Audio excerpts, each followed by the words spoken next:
On June 27, 1941, as German forces stormed into the Polish city of Bialystok, chaos and terror descended upon its Jewish quarter. The Great Synagogue, once a sanctuary of faith and tradition, became a blazing tomb. Flames consumed its walls as over 2,000 men, women, and children were trapped inside, burned alive or shot while fleeing into the streets. At dawn on June 27, 1941, the city of Bialystok stirred to a sound that was no longer foreign, the deep, rumbling thunder of German artillery. Just days earlier, the Wehrmacht had advanced through the region as part of Operation Barbarossa, the invasion of the Soviet Union. Bialystok, which had been under Soviet occupation since 1939, now fell swiftly under German control. That morning, grey columns of smoke already hung over parts of the city. German armoured vehicles and troops poured into the streets, and behind them followed men of the Einsatzgruppen, special SS units trained for one task: to eliminate those the Nazi regime deemed undesirable. In the heart of the city, the Jewish quarter was alive with confusion and fear. Bialystok had been home to nearly 50,000 Jews, more than half of its population. For centuries, its streets had echoed with Yiddish voices, bustling markets, and the sounds of daily worship from the Great Synagogue. That morning, families gathered their children, uncertain whether to hide or stay inside. Rumours spread quickly. Some said the Germans were shooting people on sight, others that they were burning homes. Many believed the invaders would move on quickly, that this chaos would soon subside. But within hours, it became clear that Bialystok's Jews were not facing a passing storm, but a deliberate and organized slaughter. The German forces moving through the city were not acting alone. Accompanying them were members of the Gestapo, Ordnungspolizei, and a detachment of Einsatzkommando 9, part of Einsatzgruppe B. Behind them followed local collaborators, some Belarusians, some ethnic Germans, and others who saw an opportunity to align themselves with the new power. Their orders were precise: to cleanse the city of Jews and perceived communists. The operation began with roundups. Armed soldiers went door to door, dragging men, women and children into the streets. Those who resisted were shot instantly. Entire families were herded toward the central square near the Great Synagogue. The Great Synagogue stood as one of Bialystok's most striking landmarks, a massive structure crowned by a copper dome. Completed in 1913, after years of fundraising by the city's Jewish community. Its interior shimmered with ornate decorations, a testament to the devotion and pride of those who worshipped there. On that morning, it became a gathering point not of faith, but of terror. Hundreds were forced inside at gunpoint, their cries echoing off the high walls. Witnesses later recalled seeing German soldiers laughing as they shoved terrified families through the synagogue's doors. Some were beaten with rifle butts, others stripped of their belongings before being pushed inside. Outside, the air thickened with smoke as nearby buildings were set ablaze. The Germans claimed to be searching for snipers or saboteurs, but their actions betrayed their intent. Grenades were thrown into homes, and machine guns rattled through the narrow streets. The Jewish quarter became a scene of organized chaos. Fires spreading, screams cutting through the crackle of burning wood, and gunshots echoing from block to block. The synagogue, filled now with over 2,000 men, women, and children, became the focal point of this horror. As the doors were sealed from the outside, some tried to break through windows, but guards surrounded the building. Witnesses from surrounding streets later recounted how the Germans doused parts of the structure with gasoline. The copper dome gleamed under the morning sun for the last time as flames began to rise from its base. Smoke poured through the windows, and those trapped inside began pounding on the doors, shouting for help, praying aloud, gasping for air. The heat built rapidly, feeding on the wooden interior. Some tried to climb onto the balconies in a desperate attempt to escape the rising smoke, but there was nowhere to go. Outside, German soldiers stood watching. Some fired at anyone who attempted to flee. The synagogue burned like a furnace, The copper dome, heated by the inferno below, began to warp and glow red. The cries of the trapped faded slowly, replaced by the roaring fire. Eyewitnesses reported that the sound of the burning structure could be heard across the city.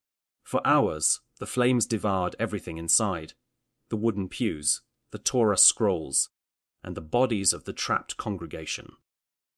By the time the fire subsided, only the scorched stone walls and twisted metal framework remained. While the synagogue burned, violence spread through the surrounding streets. Einsatzgruppen units and police battalions carried out executions in courtyards and alleys. Jews who had not been forced into the synagogue were rounded up and shot in groups.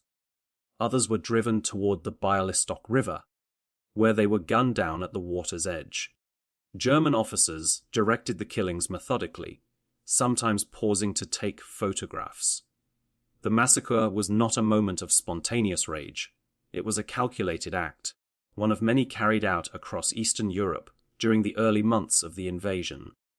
The operation continued throughout the day. German soldiers looted homes, dragging furniture, valuables, and food into the streets. They forced survivors to dig pits, where bodies were piled and burned. Those who survived the first wave of killings were often caught in the next. Some managed to hide in cellars or attics, shielding children beneath floorboards or behind walls. But smoke and fire drove many from their hiding places. The smell of burning flesh and wood filled the air, lingering over Bialystok as night fell. By evening, the city was a patchwork of ruins. The Great Synagogue's dome had collapsed, leaving only a heap of glowing embers and ash. German patrols moved through the debris, shooting the wounded and setting fire to any remaining Jewish homes. Survivors crawled through alleys in search of water, terrified to make a sound. In one nearby courtyard, a group of children was discovered hiding beneath a wagon. They were executed on the spot. German officers documented the destruction with precision, sending reports back to headquarters describing the cleansing of Bialystok's Jewish population. Among the few who survived that day were witnesses who later described what they saw in chilling detail. Some had escaped before the synagogue was sealed, hiding in nearby buildings. Others were saved by chance, locked in basements that the fire didn't reach. They spoke of the unbearable heat, the sight of soldiers dragging people toward the flames, and the smell that lingered for days afterward. For them, the massacre was not just the destruction of lives, but the annihilation of a community's heart.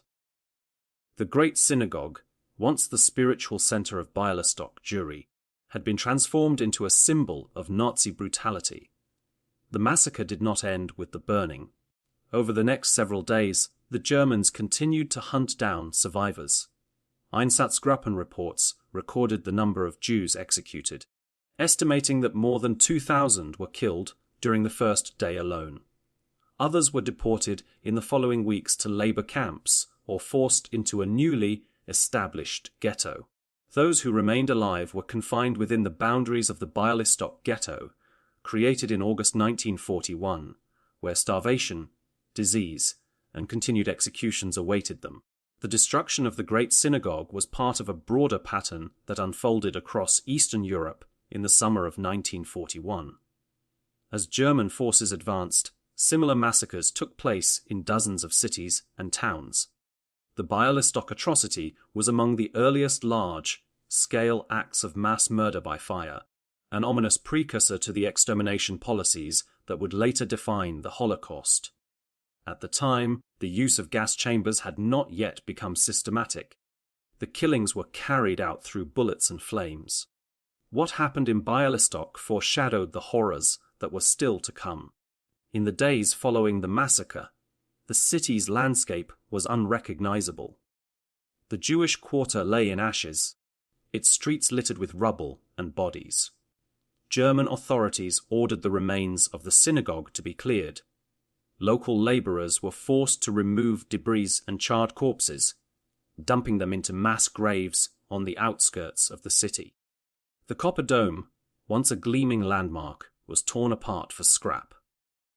By the time the cleanup was complete, there was no trace of the building's former grandeur. Only scorched earth marked the spot where thousands had perished. Reports of the massacre reached the outside world through fragments of witness testimony. Soviet sources later documented the atrocity after the Red Army retook Bialystok in 1944. They found evidence of mass graves and remnants of burned structures, corroborating survivors' accounts. Investigators recorded the testimony of witnesses who described how German soldiers surrounded the synagogue, poured gasoline, and set it ablaze with the people still inside. Many survivors could still recall the sight of the dome collapsing and the screams fading into silence. For those who had lost their families, the memory of that day never faded.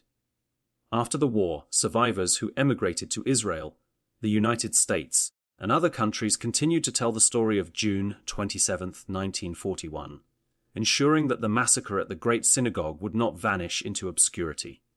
In the ruins of Bialystok, efforts to commemorate the victims began slowly. Under Soviet rule, public acknowledgement of the massacre was limited, and many memorials emphasized wartime suffering in general rather than the specific targeting of Jews. It was only decades later that the site was properly marked as the place where more than 2,000 Jewish residents were burned alive and gunned down in a single day. The Night of the Burning Synagogues, as it came to be known, referred not only to the destruction of the Great Synagogue, but to similar atrocities that took place across occupied Poland and Belarus during that same period. German forces often used fire as a weapon of terror, burning synagogues and entire neighborhoods to eliminate Jewish populations quickly and visibly. The Bialystok Massacre stood out for its sheer scale and the symbolic weight of its central target, a sanctuary turned into an inferno. In later years, historians pieced together a detailed picture of the event through military records, Einsatzgruppen reports, and survivor testimonies. They found that the massacre had been planned in coordination with higher Nazi command structures. Orders to eliminate the Jewish population of Bialystok were given as part of broader directives to pacify the region and eliminate potential Bolshevik elements. In Nazi ideology, Jews were equated with communism, and the invasion of the Soviet Union provided the justification for mass killings under the guise of military security. By the end of 1941, the Jewish population of Bialystok had been reduced to less than half of its pro-war size. Those who survived the initial massacre lived under constant terror within the ghetto walls. They endured forced labor, starvation, and periodic executions. In August 1943, 2 years after the burning of the Great Synagogue, the Bialystok Ghetto was liquidated. Thousands were deported to the Treblinka and Majdanek extermination camps. The same streets that had once led to the synagogue now became the route to the gas chambers. The ruins of the Great Synagogue remained untouched for years after the war. Only fragments of the foundation and charred stone survived. In 1995, a memorial was erected on the site, a simple monument marking the place where faith and community were destroyed in a single day. It bears the words that many survivors carried in silence for decades, a reminder that what began as a fire in one city became part of an inferno that consumed 6 million lives. The massacre at the Great Synagogue of Bialystok stands as one of the earliest and most brutal examples of Nazi genocidal violence carried out not in secrecy, but in full view of the world. The smoke that rose over Bialystok on June 27, 1941, was a signal of what was to come across occupied Europe. It marked the beginning of a campaign of extermination that would move from bullets and fire to gas chambers and crematoria, from spontaneous massacres to industrialized death. Yet, within that destruction, the memory of those who perished in the synagogue endures, an echo of prayers that once filled its hall, silenced by flames but never forgotten. In the weeks following the massacre, the silence over Bialystok was heavy and unnatural. The city that had once been alive with the sounds of markets, workshops, and children's laughter now echoed only with the rhythmic footsteps of German patrols and the distant crackle of smouldering ruins. The Jewish quarter, once densely packed with homes, bakeries, and synagogues, was a landscape of ash and collapsed timber. Where the Great Synagogue had stood, there was only a heap of blackened stone and twisted metal. The smell of burned wood, mixed with the faint stench of human remains, carried through the streets by the wind long after the fire had died. German authorities quickly moved to re-establish control. Civil administration was handed to local collaborators under the supervision of German officers. Posters appeared across the city warning that Jews were forbidden to leave designated areas, possess valuables, or engage in trade without permission.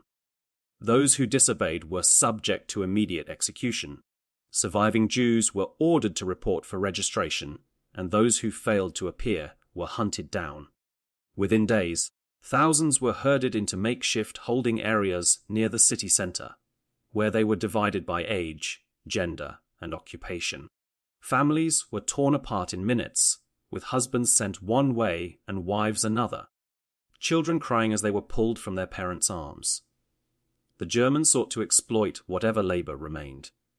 Skilled workers, tailors, carpenters, shoemakers, and metalworkers were selected and assigned to workshops set up under German command. The rest were confined to a restricted section of the city that soon became the Bialystok Ghetto. Surrounded by barbed wire and guarded by armed police, the ghetto covered an area of roughly 1.5 square kilometers and held tens of thousands of people. The streets inside were narrow and overcrowded. Several families were forced to share single rooms. Food was scarce, medical care nearly non-existent, and disease spread quickly through the population.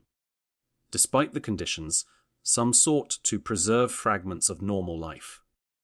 Secret schools were organized in basements, and prayer groups met at night in hidden corners, whispering ancient words by candlelight. Smugglers risked their lives to bring food from outside the ghetto, often bribing guards with jewelry or clothing. The Germans encouraged the creation of a Jewish council, or Judenrat, led by Ephraim Barash, who was responsible for carrying out German orders within the ghetto.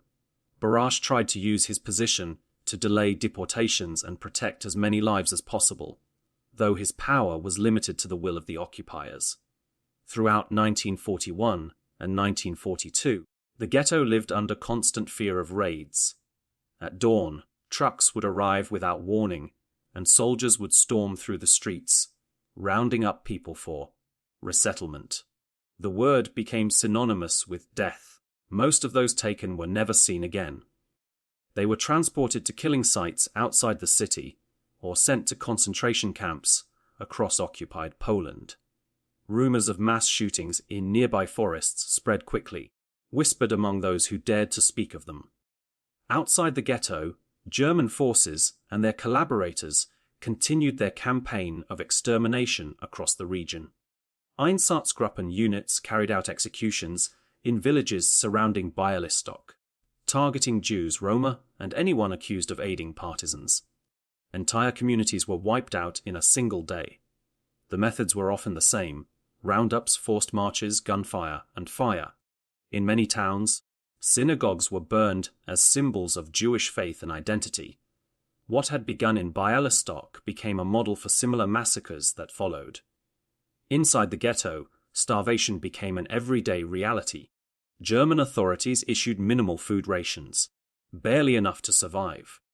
Bread was mixed with sawdust, soup with potato peels and water. The black market became the only means of staying alive, though it was punishable by death. Children slipped through gaps in the fences to scavenge or trade for scraps of food, risking their lives each time they crossed. Many never returned. Typhus spread rapidly through the weakened population, claiming hundreds of lives each month.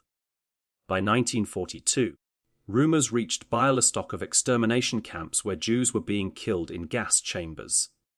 Few believed it at first. The scale of such horror seemed unimaginable.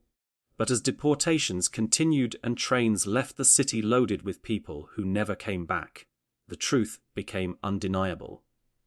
Survivors who escaped from nearby camps or killing fields brought back stories of Treblinka, where entire trainloads of Jews were murdered within hours of arrival.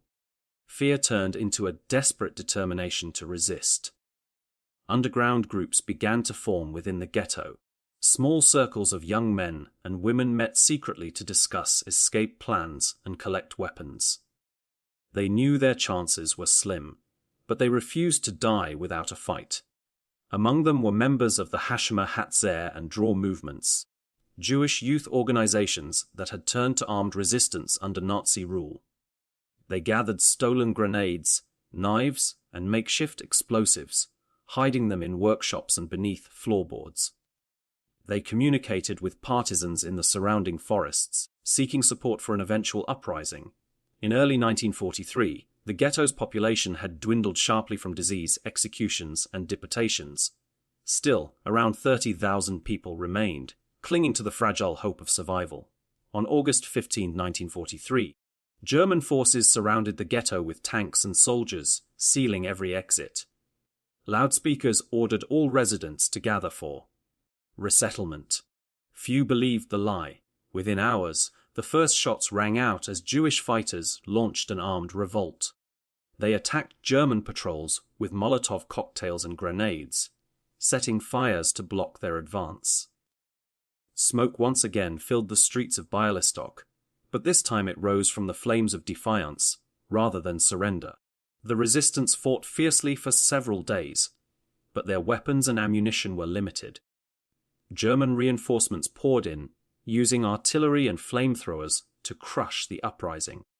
Buildings were burned, bunkers destroyed, and anyone found hiding was executed on the spot. Ephraim Barash, who had remained in the ghetto until the end, was captured and executed by the Gestapo. By August 20, the revolt was over. The ghetto lay in ruins, its streets strewn with bodies. After the suppression of the uprising, the surviving population was divided once again. Most were deported to the Treblinka extermination camp, where they were murdered upon arrival. Others were sent to labor camps in Poniatowa and Majdanek, where they perished in the months that followed. Only a small number managed to escape into the forests, joining partisan units that continued to fight against German occupation until the end of the war. When the Red Army retook Bialystok in July 1944, they found a city scarred beyond recognition. Of the tens of thousands of Jews who had lived there before the war, fewer than 1,000 remained. Soviet investigators began collecting evidence of the atrocities committed by the Germans, documenting mass graves and interviewing survivors. The site of the Great Synagogue was examined, and remnants of human bones were found in the ash beneath the collapsed dome. The report confirmed that over 2,000 people had been burned alive inside the building, corroborating eyewitness accounts. In the aftermath of liberation, the surviving Jews faced new challenges. Many had no homes to return to, and most of their families were gone. The city itself was under Soviet control once again, and life under the new regime offered little comfort. Still, survivors gathered to rebuild what they could. In the years that followed, a small Jewish community re-emerged, establishing schools, cultural organizations, and memorials to honor the dead. But the trauma of what had happened on June 27, 1941, remained an open wound.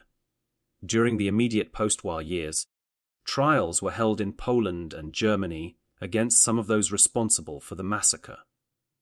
Members of the German police and SS units, who had participated in the burning of the synagogue, and the mass shootings were identified through witness testimony. A few were convicted and sentenced, though many escaped justice. The Soviet Union also conducted its own investigations, but political tensions often overshadowed the pursuit of accountability. For decades, much of the story remained buried in archives, known only through fragments of survivor testimony and wartime reports. The ruins of the Great Synagogue stood untouched until the late 1940s.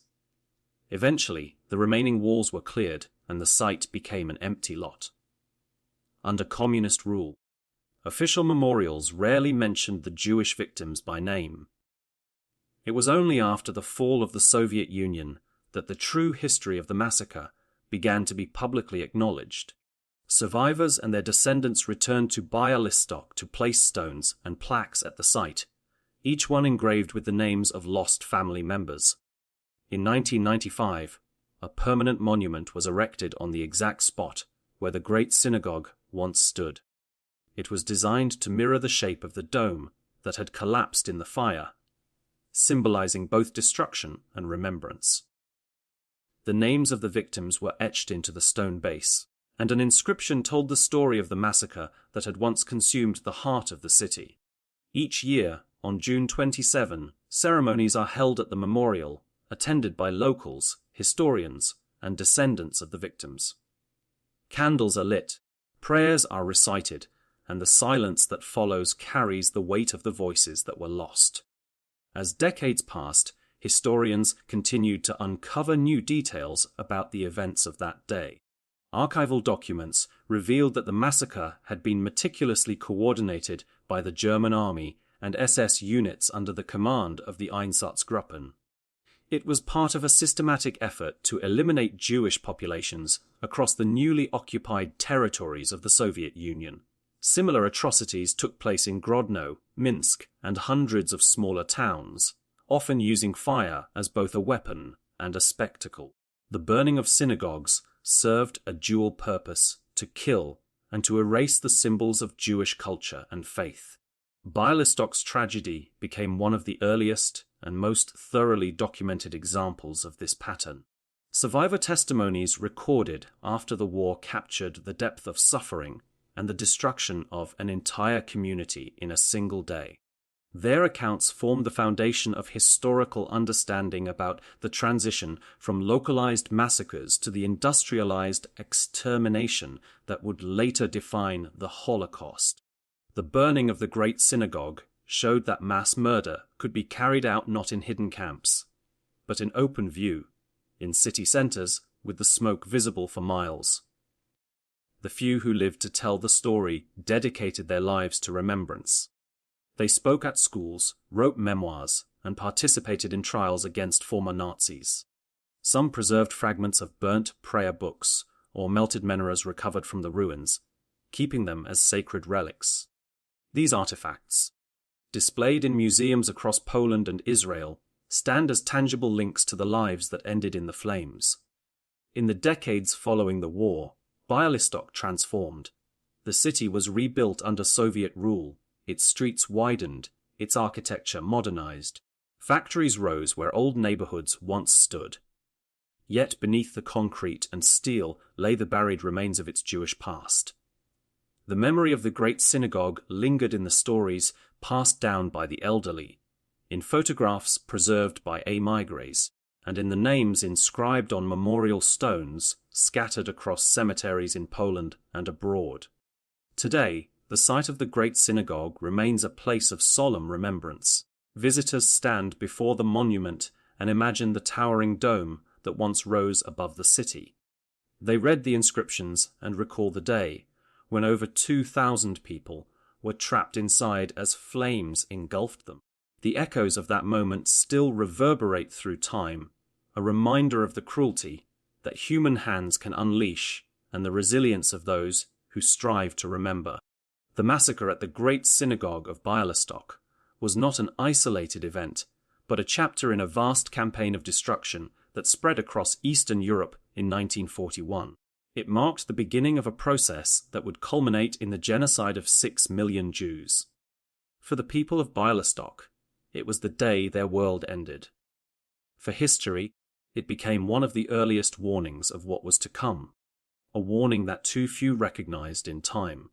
When the fire consumed the synagogue, it also consumed centuries of culture, scholarship, and tradition.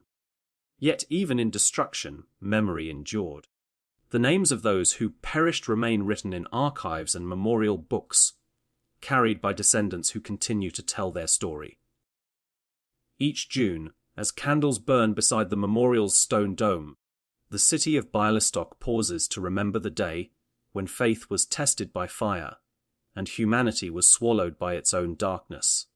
In the years after the fall of the Soviet Union, Bialystok began to confront its past with a renewed sense of purpose. Newly opened archives allowed historians to piece together documents long hidden from public view. German reports, Soviet investigation files, and testimony recorded by post-war tribunals. The fragments of evidence formed a mosaic of truth, revealing the deliberate planning behind the massacre and the systematic nature of Nazi crimes in the region. As the details came into sharper focus, so too did the faces of the victims, once blurred by decades of silence and suppression. Photographs surfaced of the Great Synagogue before its destruction. Its vast interior filled with worshippers during a Sabbath service, its chandeliers casting light across rows of men wrapped in prayer shawls. Those images became symbols of a world extinguished in a single day. In 1995, the unveiling of the Great Synagogue Memorial marked a turning point in the city's relationship with its history. The monument, a bronze outline of the synagogue's lost dome set into the earth, was designed not to rebuild what had been destroyed, but to define its absence. On its base, an inscription in Polish, Hebrew, and English told the story of June 27, 1941, the day when more than 2,000 Jews of Bialystok were trapped, burned alive, and shot as they tried to escape.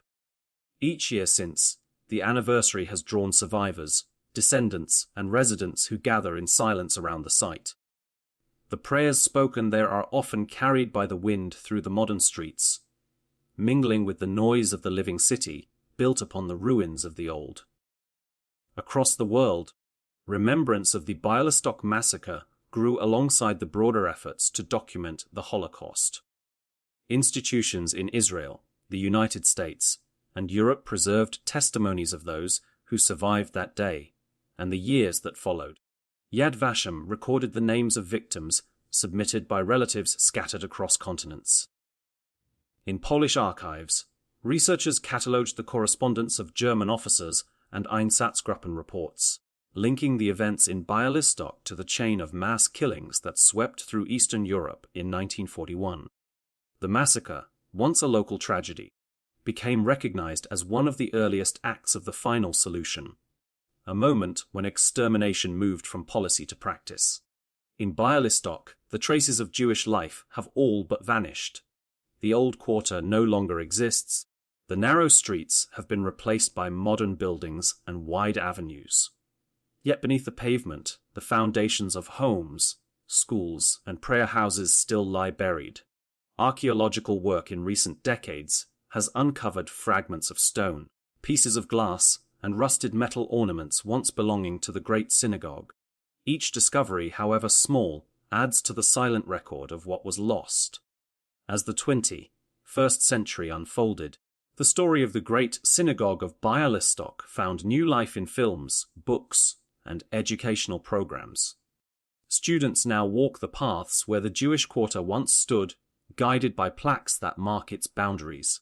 Digital archives preserve survivor voices for future generations, ensuring that the testimony of those who lived through the flames will never fade.